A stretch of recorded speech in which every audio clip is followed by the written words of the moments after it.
तरफ बढ़ने को बता रहे हैं। अभी मामला यहाँ पर यह है कि भागवत की कथा हो रही है, वहां पर पता चला कि ये ब्राह्मण नहीं है, ब्राह्मणेतर जाति से है, उनके साथ इतना अभद्र व्यवहार हुआ।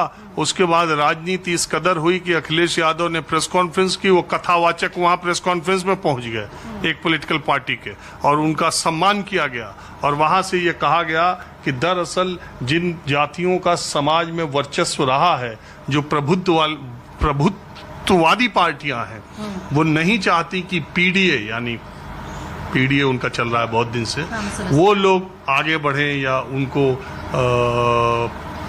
अधिकार मिले। यहां तक कह दिया कि पीडीए जाति से फिर दान दक्षिणा और ये सारी चीज पीडीए के लोगों से नहीं लेनी चाहिए, ये भी देखना चाहिए। ये बात यहां तक जाने लायक है, या कुछ इस तरह के लोगों के खिलाफ ऐसी कड़ी कार्रवाई होनी चाहिए जो आइंदा किसी को इस तरह का दंड जात के आधार पर या भागवत की कथा करने न करने पर, आपको क्या लगता है? बिल्कुल होना चाहिए। इसके लिए बिल्कुल ऐसा कोई रूल होना चाहिए, क्योंकि इस विद्या के ऊपर, हमारी संस्कृति के ऊपर, हम हिंदू हैं, हमारे ग्रंथ ऐसे हैं, हम बिलोंग करते हैं इस कंट्री को, हमें इक्वली राइट है अपनी संस्कृति को आगे पढ़ने का और उसका प्रचार करने का। तो मैं बिल्कुल इस चीज़ को सपोर्ट करती हूँ कि इसके लिए बिल्कुल ऐसा कोई रूल होना चाहिए कि हम, आज मैं क्षत्रिय हूँ, मेरे गुरुजी क्षत्रिय हैं और हमने पढ़ा है, हमारा ज्ञान इतना अच्छा है इसके अंदर, तो अगर हम इससे आगे चल के सिखाते हैं क्षत्रिय को और ब्राह्मण को, ये जो फॉरवर्ड, इसी को तो कहा जाता है प्रभुत्ववादी वर्चस्ववादी, इन्हीं को कहा जाता है ना।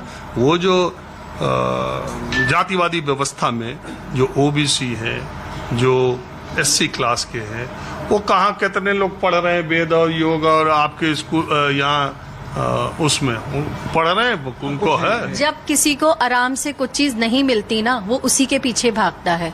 शायद से हमारे घरों में ये माहौल नहीं था, मुझे ये चीज अच्छी लगी, मैं तो इसमें आगे बढ़ूंगी, और मैं चाहूंगी कि सरकार का पूरा सपोर्ट रहे कि आगे चल के मेरे साथ भी देश की बेटी की तरह निंदनीय कुछ भी ऐसा ना हो।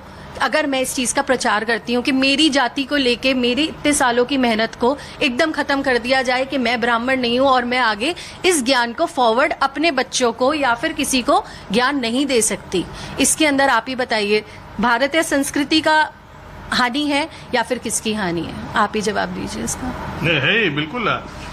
हाँ सर, आप क्या बोल रहे थे?